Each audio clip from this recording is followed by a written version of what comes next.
안녕하십니까. 네. 오늘은 문제 번호가 진도별로 안 돼 있고 랜덤으로 돼 있죠. 실전 가면은 A형과 B형이 있죠. B형이 랜덤으로 나옵니다. A형이 더 나아요. A형을 받는 건데 어차피 복불복이에요. A형인지 B형인지는. A형은 보통 진도대로 나오고 B형은 이렇게 랜덤으로 나옵니다. 그래서 B형 받은 사람들이 조금 불리하다고 할 수 있죠. 여튼 그렇게도 나오니까 뭐 공부가 돼 있으면 뭐 진도별로 나오나 안 나오나 똑같이. 똑같이. 자, 오늘 거 조금 길지요. 제가 말씀드립니다. 사례 형태도 좀 들어있고 랜덤인데다가 조금 길고 그렇습니다. 자, 1번 법률행위 해석. 법률행위 해석은 법률의 목적을 밝히는 거다 그랬습니다. 자연적, 규범적, 보충적 해석이 있고요. 규범적 해석을 원칙으로 하죠. 그래서 규범적 해석이란 건 표의자의 내심적 효과이사가 아니라 표시상의 효과이사를 확정하는 거죠. 1번 틀렸죠. 표의자의 내심적 효과이사를 확정하는 것은 자연적 해석이라고 부릅니다. 2번은 약관 내용을 해석하는 경우에 계약 체결자의 의사나 구체적 사정을 고려할 필요가 있다. 없죠? 없어요. 왜? 객관적 통일적으로 해석하라고 그랬어요. 그래서 계약 체결자의 구체적 사정을 고려할 필요가 없습니다. 일단 객관적 통일적으로 해석을 해야 됩니다. 그래서 2번 X. 3번은요. 계약을 하면서 계약서에다 이렇게 썼어요. 만약에 계약사항에 이 의가 있으면, 의문 나는 사항이 있으면 매도인의 해석에 의한다. 이렇게 해놨어요. 그런데 법원이 그걸 딱 보고 성질을 벌냅니다. 뭐야 이게? 법률행위 해석은 전속적으로 법원의 권한인데 누가 네 멋대로 네 해석에 의존을 한다 그래. 이렇게 니들이 특약을 했다 하더라도 이거는 법원을 구속하지 않는다. 이렇게 얘기합니다. 그게 3번입니다. 당사자의 계약서 조항과는 별개로 법원은 합리적으로 법원 나름대로 해석할 수가 있습니다. 이걸 법원의 법률행위 해석권 이렇게 부릅니다. 3번이 답이죠. 네. 옳은 것 고르라 했으니까 3번입니다. 그 다음에 4번 처분문서라고 되어 있는데 처분문서가 뭘까요? 매매계약서를 말합니다. 보통 매매계약서 같은 것들이 처분문서예요. 보통은 계약서와 같은 처분문서가 작성이 되어 있다면 일단 계약서 내용대로 계약을 인정합니다. 그러나 당사자가 계약서 내용과는 다른 특별한 약정이 있다면 그 사실이 인정되면 당연히 계약서 내용과 다른 걸 인정할 수도 있겠지요. 그러니까 4번 틀렸죠. 대표 중에 뭐예요? 계약서에는 Y토지라고 표시되어 있어요. 근데 당사자들은 X토지 매매 의사 합치가 있어. 그럼 처분문서인 계약서에 쓰여있는 Y토지가 아니라 X토지 매매 사실을 인정할 수 있지요. 그러니까 4번 틀렸죠. 그런 거 생각나시면 되는 거예요. 억지로 막 이론적으로 이해하려고 하지 말고 그런 상황이 있었죠. 우리가 알고 있는 거로 자꾸 대입해서 생각할 그런 훈련을 하셔야 됩니다. 4번 X. 부동문자로 인쇄된 매매계약서의 계약조항. 보통 우리 임대차 계약서나 매매계약서를 문방구에서 사면 이렇게 목적물 밑에다가 뭐 인쇄되어 있는 게 있죠. 그게 부동문자예요. 움직이지 않는 문자라는 뜻이에요.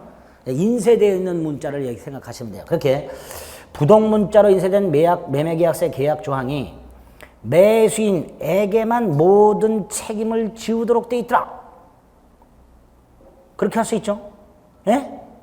그렇게 되어 있는 경우에 그 조항을 예문으로 단정할 수 있어요. 그러나 계약조항 내용을 일률적으로 다 그렇게 단정할 수는 없습니다. 왜 그렇게 해놨는지를 살펴봐야 되는 거예요. 부동문자로 인쇄가 되어 있는데 만약에 매수인이 모든 책임을 부담한다라고 되어 있는데 이걸 매수인이 봤을 거 아닙니까? 그럼 매수인이 불만 있으면 왜 내가 모든 책임을 부담하냐? 지우자. 이렇게 했을 거 아니에요. 근데 그대로 뒀다는 것은 뭔가 매도인과 매수인 사이에 특별한 사정이 있을 거 아닙니까? 그것도 고려를 해야 되는 거예요. 무조건 이렇게만 되어 있다 해서 이게 단순한 예문이고 따라서 이건 계약을 구속하지 않는다라고 해석할 수는 없습니다. 계약서에 써 있으면 일단 계약서에 써 있는 내용들을 인정을 해야 된다는 게 우리 판례의 기본 태도예요. 그러니까 무조건 이렇게 돼 있다 해서 그걸 예문이라고 단정할 수는 없고 따라서 일률적으로 구속력을 부정할 수도 없다. 당사자 말을 들어봐야 된다. 이런 뜻입니다. 아시겠죠? 왜 계약을 하면서 부동문자로 되어 있는 매수인만 책임을 부담한다 라는 문구를 그대로 뒀을까? 이거를 당사자의 의사해석을 통해서 밝혀내야 된다. 만약에 끝끝내 밝혀졌으면 그때 가서 이건 예문에 불과하고 당사자를 구속하지 않는다. 이렇게 해석할 수도 있다. 이렇게 연결을 합니다. 그래서 5번도 틀린 지문이 됩니다. 이렇게 돼 있다 해서 그 사실만으로 일률적으로 예문이라고 단정해서는 안 되고 따라서 구속력을 무조건 부정해서는 안 됩니다. 그런 것은 3번. 2번 2013년 5월 1일 갑으로부터 기간의 약정 없이 건물 소유를 목적으로 토지를 임차한 을이 지상의 건물을 신축했는데요. 갑은 2014년 약정이 없음을 이유로 기간 약정이 없음을 이유로 계약 해지를 통고합니다. 할 수 있나요? 갑은 일방적으로 계약 해지를 통고할 수 있나요? 뭐 고민하세요. 639조에서 기간의 약정이 없는 임대차는 당사자가 일방적으로 해지 통고할 수 있다. 그렇게 되어 있어요. 통고할 수 있어요. 얼마가 지나면 해지가 되죠? 6월이 지나면 해지가 되죠. 6월이 지나면 해지가 됩니다. 자, 1번. 이럴 때 임차인은 뭐 할 수 있죠? 갱신 청구할 필요 없이 바로 뭐 할 수 있다? 지상물 매수를 청구할 수 있다. 왜? 을은 건물 소유를 목적으로 하는 토지 임차인이니까. 두 가지 경우 기간을 정해놨는데 기간이 만료가 되고 갱신을 청구했는데 거절당한 경우하고 요것처럼 기간을 정하지 않았는데 임대인이 일방적으로 해지 통고한 경우하고 이 두 가지 경우에는 임차인은 뭐 할 수 있다? 지상물 매수를 청구할 수 있다. 이렇게 되죠. 따라서 2번 갱신 청구할 필요 없죠. 갱신 청구는 기간을 정해놨는데 그게 만료가 되었을 때 갱신 청구하고 거절당했을 때 매수를 청구하지만 기간의 약정이 없는 임대차에서 임대인이 일방적으로 해지 통고한 경우에는 갱신 청구할 필요 없이 매수 청구할 수 있다. 그랬습니다. 2번이 답이죠. 그렇죠? 갱신 청구권 행사할 필요 없습니다. 3번은 좀 전에 말씀드린 대로 그 두 가지 경우에만 지상물 매수를 청구할 수 있으니까 임차인의 채무 불이행을 이유로 계약이 해지되었을 때는 지상물 매수 청구할 수 없죠. 요거 부속물 매수 청구 못합니다. 임차인의 채무 불이행을 이유로 해지가 되었을 때는 지상물 매수 청구도 부속물 매수 청구도 할 수 없다. 4번은 갑을 사이에 계약을 하면서 을이 건물을 철거한다는 합의가 있다. 아무 근거 없이 철거한다는 합의 무효죠. 이것만 두 가지만 유효라고 생각하시면 된다 그랬어요. 원칙적으로 부속물 매수 청구권이나 지상물 매수 청구를 포기하기로 하는 약정은 무효인데 두 가지 경우 차입이나 보증금을 시세보다 저렴하게 해주면서 철거하기로 또는 지상물 매수 청구를 포기하기로 요거는 유효. 그쵸? 요거 유효하다 그랬고요. 여기 하나가 있고요. 또 하나가 갑을이 계약을 합의 해지하면서 뭐 하면서? 임대차 계약을 뭐 하면서? 합의 해지하면서 지상물을 철거하기로 또는 지상물 매수 청구를 포기하기로 요때도 뭐다? 요때도 유효다. 요 두 가지 빼고는 그냥 특별한 사정은 한 무효다 이렇게 생각하시면 돼요. 아시겠죠? 네. 4번 옳은 지문입니다. 철거한다는 합의가 있다 하더라도 무효기 때문에 매수 청구할 수 있다. 그리고 요 두 가지 경우만은 유효하기 때문에 이때는 결론이 뭐예요? 매수 청구할 수 있다 없다? 이때는 매수 청구할 수 있다 없다? 없다. 이렇게 기억하시면 되겠죠. 4번과 비교해서 기억하시면 됩니다. 5번 지상물 매수 청구의 대상이 되는 지상물에는 무허가 미등기 되지요. 저당권 설정된 거 되지요. 기존 건물 되고 신축한 건물 된다 그랬습니다. 신축할 때 임대인 동의받은 거 동의받지 않은 거 되고요. 별로 경제적 가치가 없는 것도 되고요. 임대인에게 효용이 없는 건물도 다 매수 청구할 수 있다 그랬습니다. 옳은 지문이죠. 틀린 건 2번. 3번 집합건물의 소유 및 관리에 관한 법률이라고 되어 있습니다. 자, 1번을 보면 구분 소유자가 규약에서 정한 의무를 현저히 위반한 결과 공동생활의 유지가 심히 곤란하게 된 때라고 되어 있습니다. 그냥 묶으면 구분 소유자의 의무 위반이 있을 때 대표적인 게 내력법 따위를 철거하거나 또는 공용 부분인데 문짝을 달아놓고 마치 전유 부분처럼 쓰고 있거나 주차장 공용이죠. 근데 거기다가 이렇게 쇠사슬을 달아놓고 여기는 101호 거라고 지 혼자만 쓰고 앉아있거나 이런 것들이 다 의무 위반이에요. 그렇죠?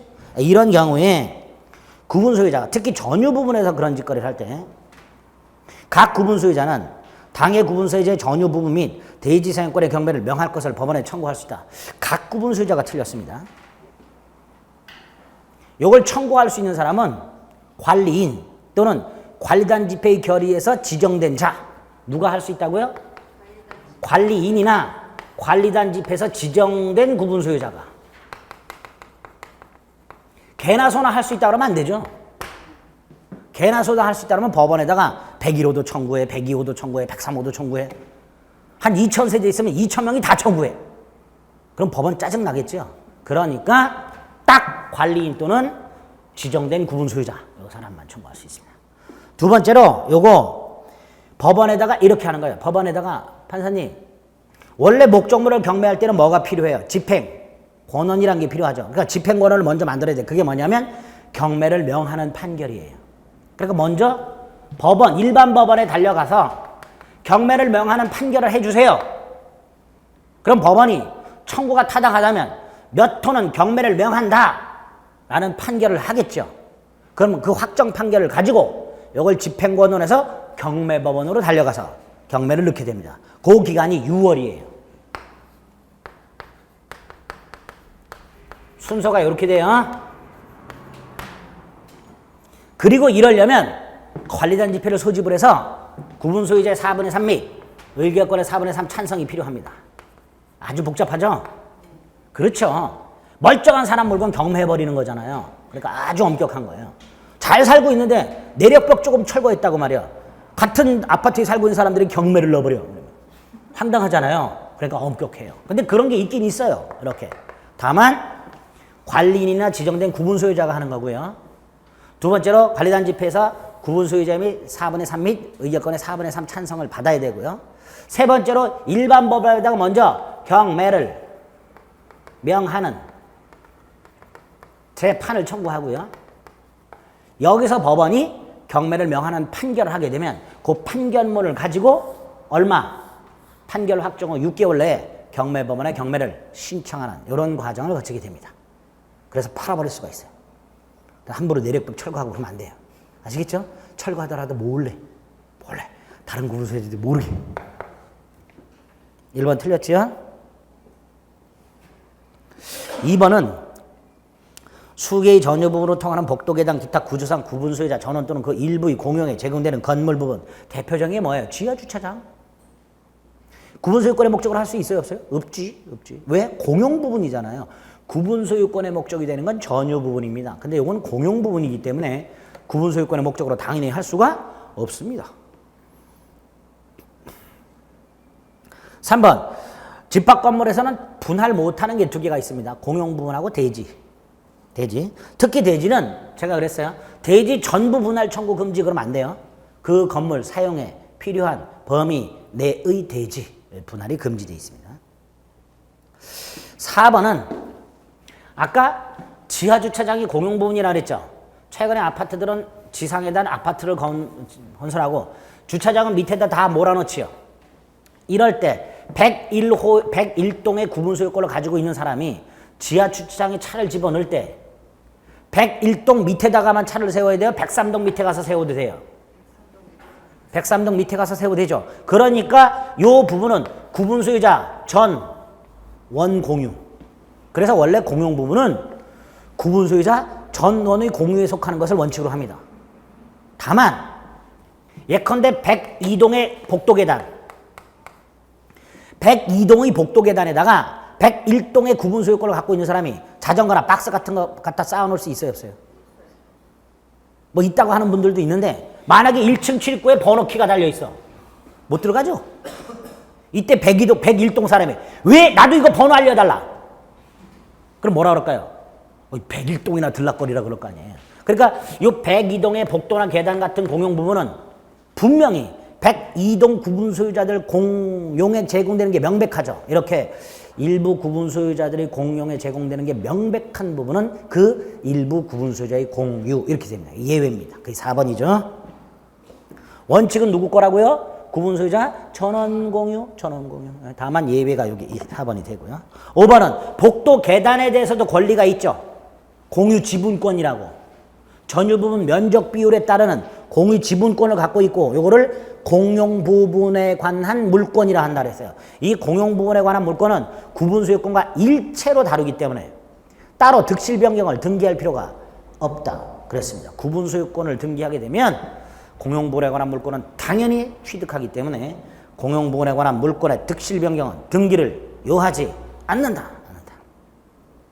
옳은 지문이죠. 틀린 거 1번이죠. 그냥 잘 모르지만 1번 찍었죠. 네, 1번. 괜히 아닌 것 같아, 1번. 그죠? 괜히 아닌 것 같아. 안 되는 것 같아, 괜히. 야, 이거 경매 안 될 것 같아. 그렇죠? 괜히. 어디가 틀렸는지 모르지만 괜히 틀렸어요. 그렇죠? 네, 그렇게 고르는 거예요, 원래. 네. 시험장에서도 잘 모르고 고르는 거예요. 그럼 답 맞게 돼 있어요. 대충 고르다 보면. 4번 통정허위 표시. 통정허위 표시는 상대방과 합의하여야 하는 비진의 표시라고 했습니다. 자, 통정허위 표시는 108조에서 무효로 되어 있어요. 1항에서. 그러나 2항에서 선의의 제3자에게 대항하지 못하도록 되어 있죠. 즉 선의의 제3자가 보호되는데 두 가지 기억하셔야 되죠. 이때 제3자 선의 이기만 하면 되죠. 무과실은 요구되지 않죠. 또 하나 선의는 추정되죠. 그러니까 제3자가 스스로 선의임을 증명할 필요가 없지요. 무효 주장자가 제3자가 악의라는 걸 증명하라 이렇게 되죠. 2번은 좀 전에 말씀드린 과실 유무를 따지지 않아요. 자, 선이라면 제3자가 과실이 있든 과실이 없든 보호되죠? 예? 보호돼요. 근데 이 과실이 있다는 걸 뭐라 그래요? 알 수 있었다 이렇게 되죠. 그러면 보세요. 각과 을이 가장매매를 했는데 을이 병과 거래했어요. 이때 병이 가장매매라는 걸 알았어요. 보호돼야 안 돼요? 알았을 경우 보호돼야 안 돼요? 아니 이게 가장매매고요. 을과 거래한 병이 있는데 이 병은요. 갑을사의 매매가 가장매매라는 걸 알았어요. 보호돼야 안 돼요? 보호 안 되죠? 악의잖아요. 그쵸? 알 수 있었어요. 얘가. 보호돼야 안 돼요? 알 수 있었을 경우 보호돼야 안 돼요? 이땐 보호되죠. 시험 지문에 이렇게 나온 적이 있어요. 각과 을사의 가장매매가 있을 때 제3자가 가장매매가 있을 때 제3자가 가장매매라는 걸 알았거나 알 수 있었을 경우에는 보호되지 않는다. OX. X. 그래 나온 적이 있단 말이죠. 알 수 있었을 경우에는 보호됩니다. 선이기 때문에. 아시겠죠? 헷갈리죠? 헷갈려요? 괜찮아. 3번 허위 표시에 의해서 형성된 법률관계로 생긴 채권 감유 보호되는 제3자죠. 네? 왜? 본인, 손해배상처권의 양수인, 채무자, 대위, 추심, 일반 채권자, 주식회사, 후순위 권리자, 상속인, 제3자를 위한 계약이 제3자, 지위를 위반받은 자 없잖아. 거기 없으니까 보호되는 제3자에 해당한다. 가짜 채권을 감유한 사람 보호되는 제3자에 해당한다. 4번 허위 표시로 무효인 경우에도 채권자 취소권의 대상이 된다 안 된다? 된다. 반대로 채권자 취소권의 대상이 되는 행위라 하더라도 허위 표시로 무효가 될 수 있다. OX. 오죠.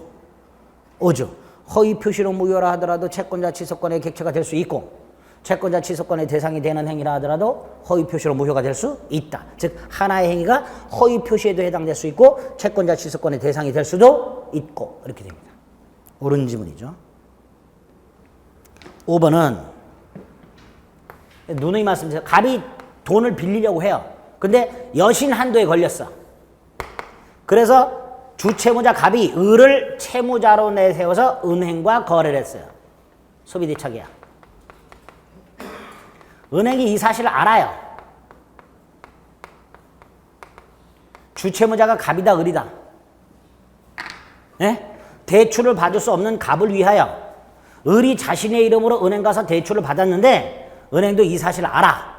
이때 주채무자가 갑이다 을이다? 을이다. 비지리 표시? 아니다. 요거는 양해라는 말이 나오지 않는 한, 금융기관이 양해했다라는 말이 나오지 않는 한 을이 주채무자고, 따라서 을과 은행 사이의 계약은 허위 표시도 아니고 비지리 표시도 아니고 그렇게 되죠. 따라서 5번 X, 양해라는 말이 없기 때문에 이 소비자 계약은 유효다라고 해야죠. 따라서 틀린 것은 5번. 5번, 갑과 을 사이의 토지 3,000평방미터에 대한 매매 계약이 성립했다. X, 전부 타인 권리, 선해손 악해, 을, 선악 묻지 않고 해지할 수 있죠. 2번, 2,700밖에 안 돼. 수량 부족, 선대감 훼손, 선인 경우에 대금감이 청구할 수 있죠. 이제 이런 건 3번, 300이 병소요, 일부 타인 권리, 대감 선훼손, 선악 불문하고 대금감이 청구할 수 있고. 그쵸? 그러니까 을은 선악 묻지 않고 대금감을 청구할 수 있다. 옳은 지문이네요. 4번 X토지에 지상권이 설정돼 있는데 을이 알아. 이건 용선훼손이라고 해서 선의만 보호되죠. 따라서 악의 담보 책임지지 않습니다. 5번은 저당권이 존재하는 것만으로는 담보 책임이 인정되지 않는다 그랬죠. 목적물에 저당권이 있다는 사실만으로는 담보 책임이 성립하지 않아요. 그 저당권이 실행되어야, 저당권이 행사되어야만 담보 책임이 인정됩니다. 따라서 목적물에 단순히 저당권이 존재하는 것만으로는 담보 책임이 성립하지 않는다 이렇게 되죠. 5번 X,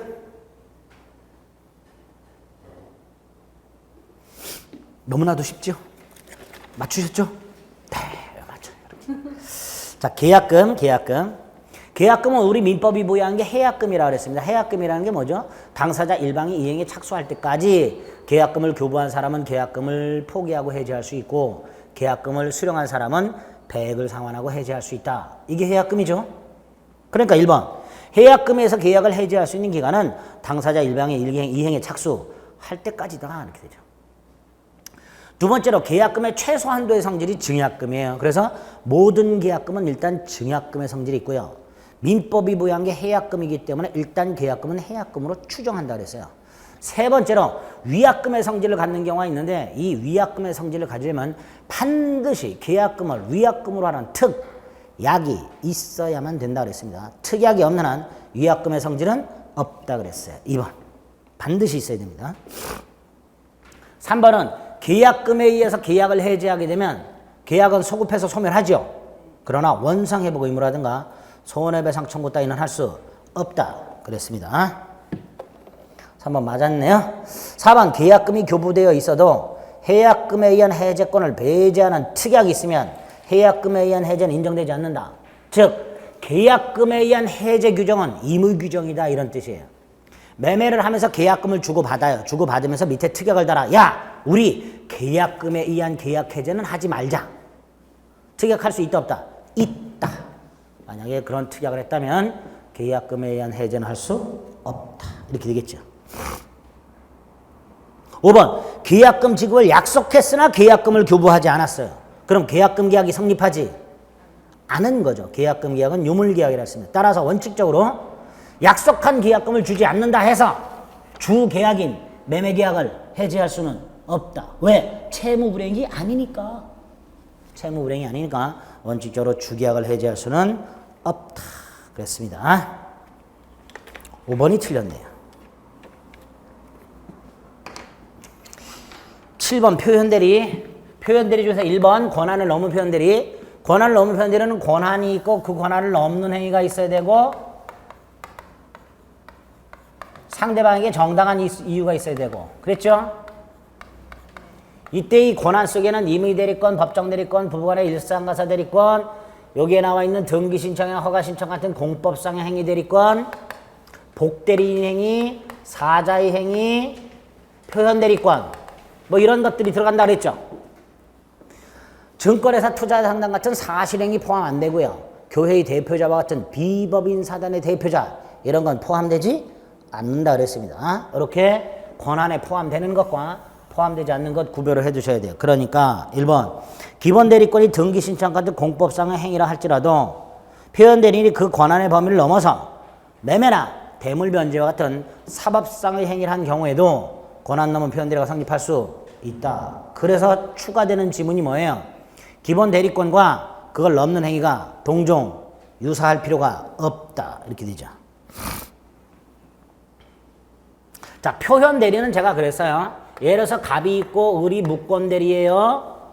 무권 대리인데 병과 대리 행위를 해요. 이때 상대방이 선의 무과실이어야 표현 대리가 성립한다 그랬죠. 이때 표현 대리라는 제도 자체는 요놈만을 보호하는 장치예요. 요놈만을. 그래서 우리나라에서 표현 대리를 주장할 수 있는 사람은 딱 한 사람, 직접 상대방만. 따라서 얘가 선의 무과실이 아니야.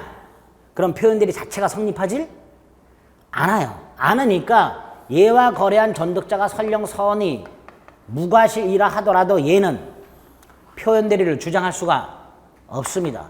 딱 직접 상대방만 보호하는 제도예요. 그래서 2번 X 대리 행위의 상대방으로부터 전득한 자가 설령 선의 무과실이라 하더라도 표현 대리를 주장할 수는 없다. 이렇게 됩니다. 2번이 틀렸네요. 표현 대리가 성립해서 본인에게 효력이 생긴다 해서 이게 유권 대리로 바뀌는 건 아니기 때문에 무권 대리예요. 그러니까 얘가 소송에서 죽어라 유권 대리만 주장하고 있다면 이 유권 대리에 관한 주장 속에는 무권 대리의 일종인 표현 대리에 관한 주장은 포함되어 있지 않기 때문에 법원은 직권으로 표현 대리 성립 여부를 판단하지 않는다. 중요한 지문이죠. 3번. 4번도 마찬가지입니다. 법원이 표현 대리를 인정하여 본인이 책임을 지는 경우 본인은 전적인 책임을 진다 그랬어요. 즉 상대방의 과실이 있다 하더라도 그 과실을 상기하여 본인 책임을 감경할 수는 없다. 중요한 지문이죠. 그 다음에 5번 권한 넘은 표현 대리에서 상대방은 뭐여야 된다? 선의 무과실해야 된다. 이게 정당한 이유죠.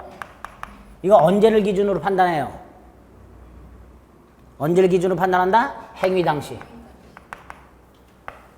뭘 가지고 판단하죠? 객관적 사정. 행위 당시 객관적 사정을 가지고 판단하기 때문에 행위 이후 사정 고려하지 않고요. 표현 대리인의 주관적 사정 고려하지 않습니다. 딱 행위 당시 객관적 사정만 가지고 판단하게 됩니다. 그래서 행위 이후 사정은 고려하지 않습니다. 옳은 지문이죠. 8번 상가건물 임대차 보호법이라고 1번 임대차는 그 등기가 없다 하더라도 상가건물 임차인이 건물을 인도받고 사업자 등록을 신청하면 다음날 대항력이 생기죠. 2번 임차권 등기명령 신청할 수 있어요. 자, 임차권 등기명령 신청 요건이 뭐야? 임대차가 종료되었음에도 불구하고 보증금을 반환받지 못한 때 그 건물 소재지 관할 지방법원에 신청하죠. 법원이 기각하는 결정에 대해서는 항고할 수 있고요. 인용하게 되면 법원이 직권으로 촉탁해서 임차권 등기가 되고요. 임차권 등기가 되면 대항력과 우선 변제권을 취득하거나 기존 대항력과 우선 변제권을 그대로 유지 존속한 채 사업자 등록을 다른 곳으로 옮기거나 폐업을 했다 하더라도 대항력권과 우선 변제권을 상실하지 않게 됩니다. 그리고 이 임차권 등기가 된 상가 건물에 새롭게 임차한 임차인이 소액 임차인이라 하더라도 최우선 변제권을 인정해주지 않고요. 임차권 등기명령 신청에 들어간 비용은 임대인이 부담하고요. 그러니까 임대인에게 비용 상환을 청구할 수 있고요. 마지막으로 임차권 등기가 되어 있을 때 임대인의 보증금 반환과 임차권 등기 말소는 동시행관계가 아니다까지 기억하시면 됩니다. 3번 상가건물 임대차 법정갱신 요건이 뭐죠? 계약갱신 요구 기간. 계약갱신 요구 기간이 언제부터 언제까지예요? 기간 만료 전 6월부터 1월 사이죠. 요게 계약갱신 요구 기간인데 요 계약갱신 요구 기간 내에 임대인이 갱신 거저 통지를 하지 않았을 때 상가 건물 임대차는 법정 갱신된 것으로 봅니다. 조건은 전임대차와 동일하고요. 기간은 1년이죠. 기간은 1년.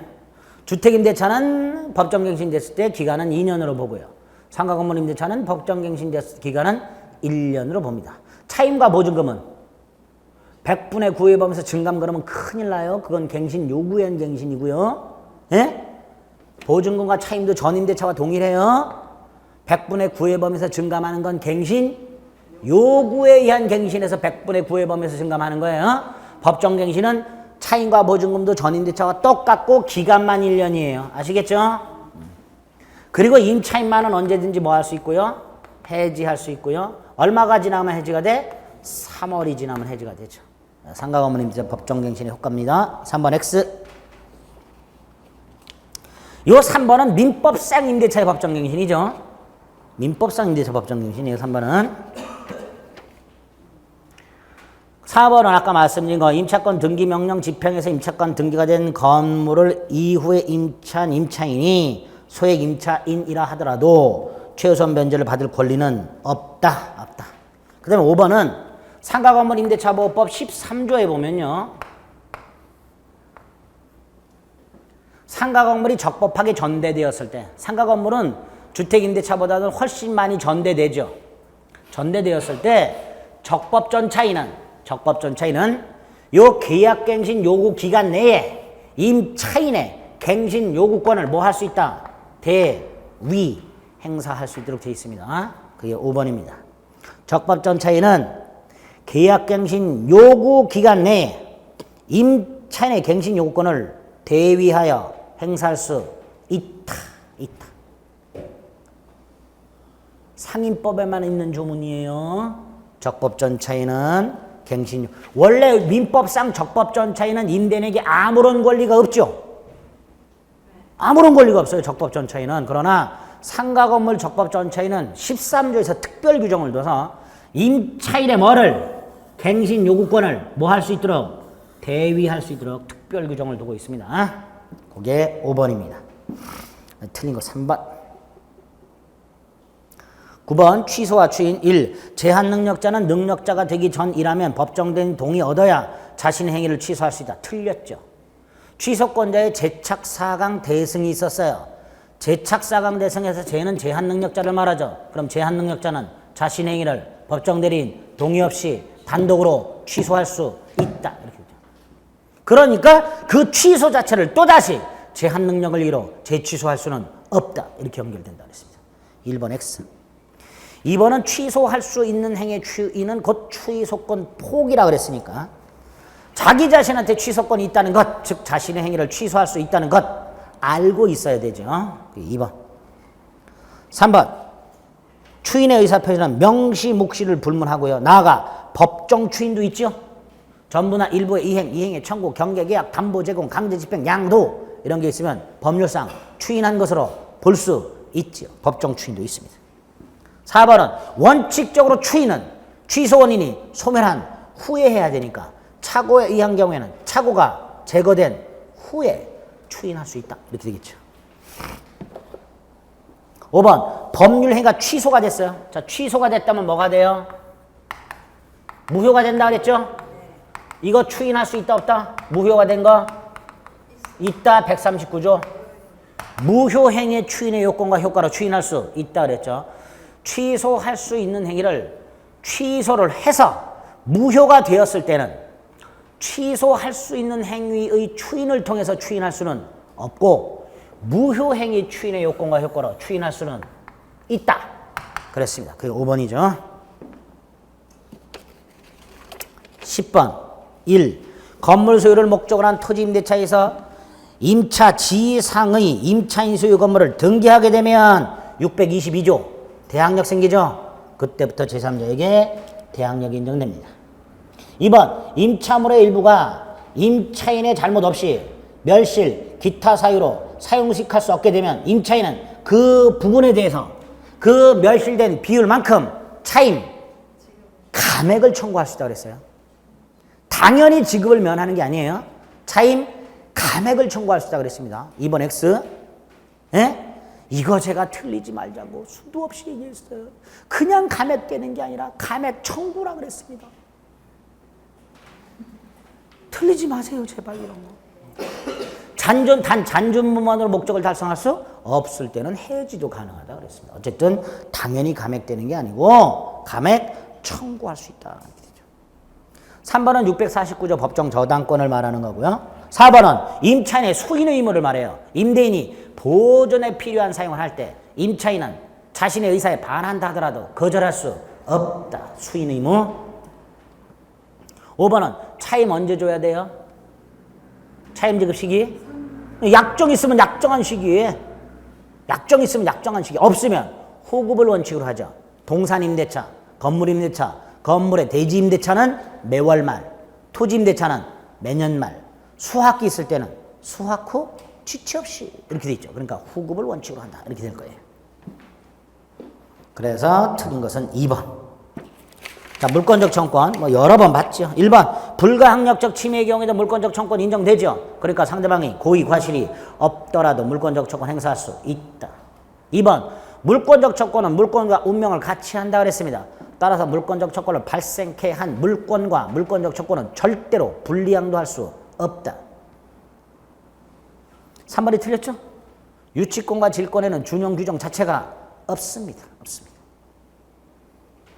4번 만약에 물권이 침해자의 고의 과실에 의해서 침해가 됐고 물권자에게 손해까지 생겼다면 이 물권자는 물권적 청권 외에 플러스 뭐까지도 손해 배상 청구도 할 수 있다. 즉 병존할 수 있다. 5번 소유권 자체가 항구성이 있어서 소멸시에 걸리지 않으니까 소유권의 터잡은 물권적 청권도 소멸시에 걸리지 않는다. 그래서 매매계약을 하고 등기까지 넘겨준 상태에서 매매계약이 무효 취소 해제되어 실효가 되면 소유권은 매도인에게 당연히 복귀되니까 매도인은 복귀된 소유권의 터잡아 말소등기 청구할 수 있고 이 말소등기 청구는 복귀된 소유권의 터잡은 물권적 청구권이어서 소멸시에 걸리지 않는다. 이렇게 쫙 연결이 되죠. 네.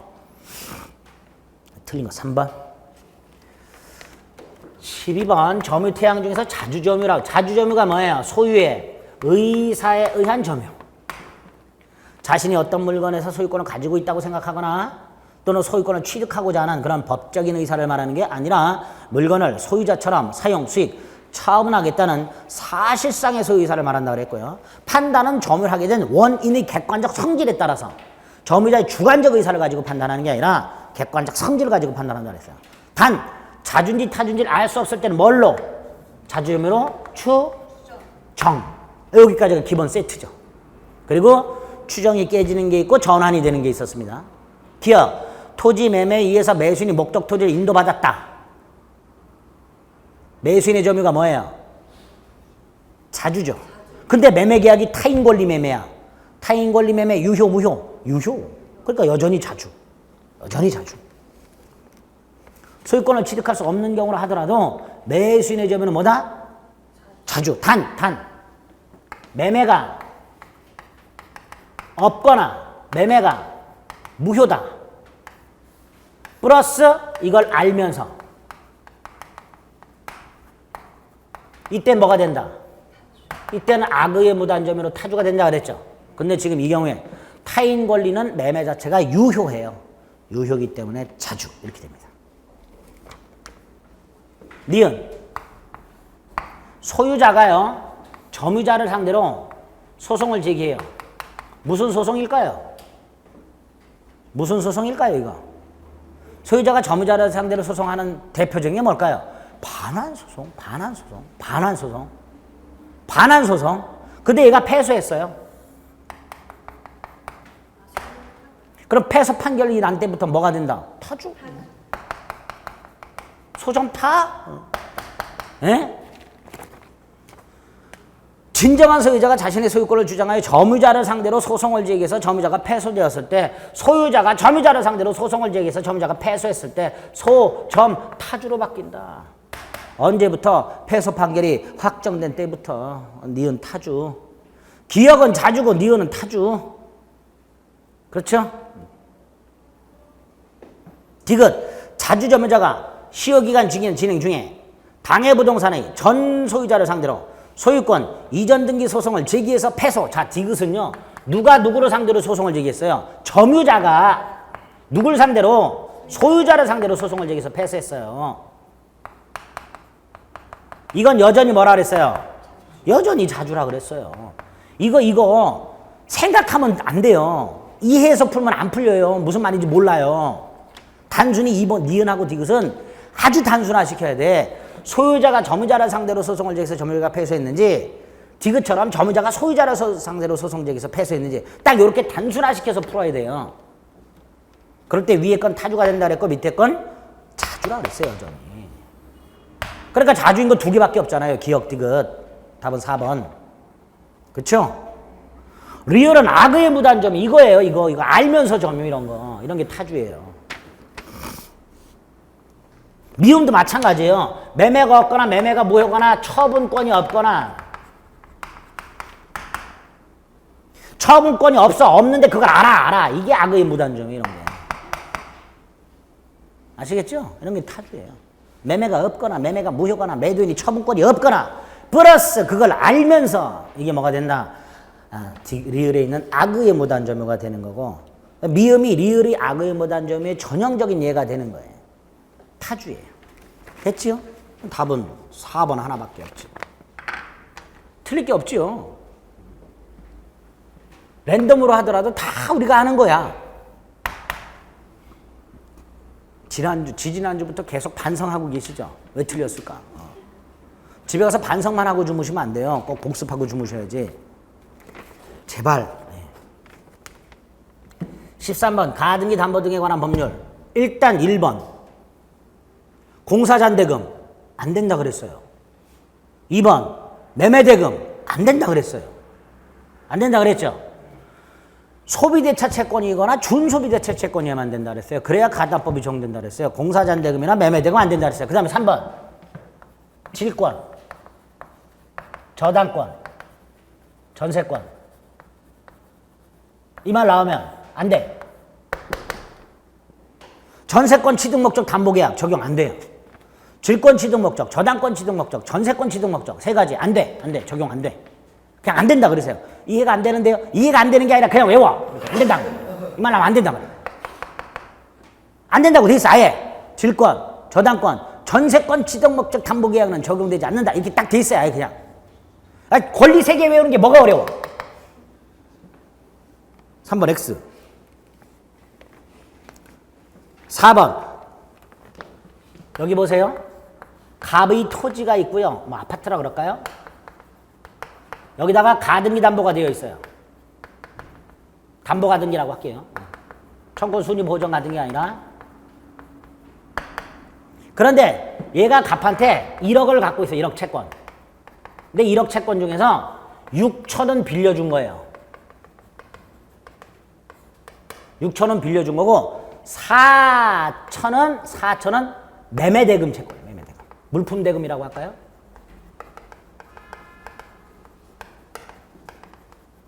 가담법 적용돼요? 안 돼요? 이 경우 가등기 담보법 적용돼요? 안 돼요? 안 되지요. 왜? 이것만 있을 때 담보된다. 이것만. 채권자가 갖고 있는 채권이 소비대차 채권이거나 준소비대차 채권일 때만 적용된다 그랬어요. 그러니까 채권자가 갖고 있는 채권에 소비대차 채권과 소비대차 채권 이외의 채권을 모두 가지고 있을 때는 가담법 적용 안 돼요. 안 되는데 얘가 요걸 갚았어요. 그럼 뭐만 남아요? 요것만 남죠? 그럼 그때부터 적용. 소급하여가 아니에요. 그때부터 적용.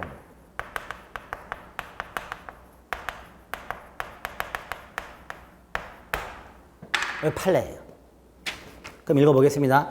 차연금만한 채무와 즉 소비대차 채무와 그 외의 채무를 동시에 담보할 목적으로 가등기가 됐는데 그 후 후자의 채무 요게 변제가 되고 차연금 채무만 남게 되었다면 그때부터 가담법은 적용된다. 4번 틀렸죠. 그 다음에 5번을 보면요. 조금 여기 보세요. 갑과 을이 매매를 했어요. 토지 매매를 했고요. 대금을 줬어요. 대금을 줬는데 등기는 한 달 뒤에 넘겨받기로 했어요. 뭐 그럴 수 있죠. 그럼 얘는 한 달 뒤에 이전 등기를 넘겨받겠죠. 한 달 동안 불안하죠. 그래서 가등기를 했어요. 이 가등기 담보 가등기예요? 청권 손위 보전 가등기예요? 청권 순위 보전 가등기죠. 매수인의 이전 등기 채권의 순위를 보존하기 위한 거잖아요. 그렇죠? 자, 이 상태에서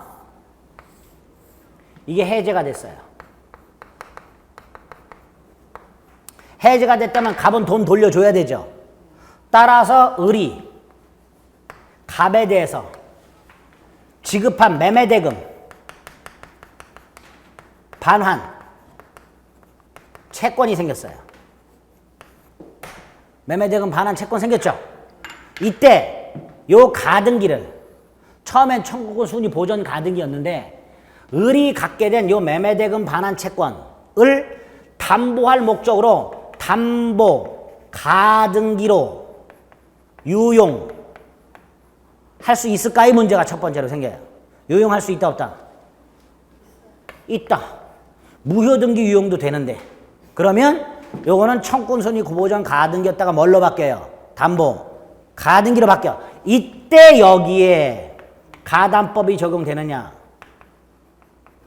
담보 가등기로 유용은 가능하지만 가담법은 적용 안 돼요. 왜? 소비재차 채권이 아니니까. 그래서 유용할 수는 있으나 청구권 순위 보전 가등기를 담보 가등기로 유용할 수 있으나 물론 등기부상 이해관계인이 없어야 되겠죠. 이때도 뭐 정확하게 그런 말은 없지만 하여튼 유용할 수는 있어요. 있으나 거기에 뭐는 적용 안 된다. 가담법은 적용 안 된다. 소비재차 채권이 아니니까. 됐지요? 그래서 틀린 것은 4번 이렇게 됩니다. 다 맞으셨죠? 네, 그렇습니다. 좀 쉬었다가 머리 식히고 보겠습니다. 네.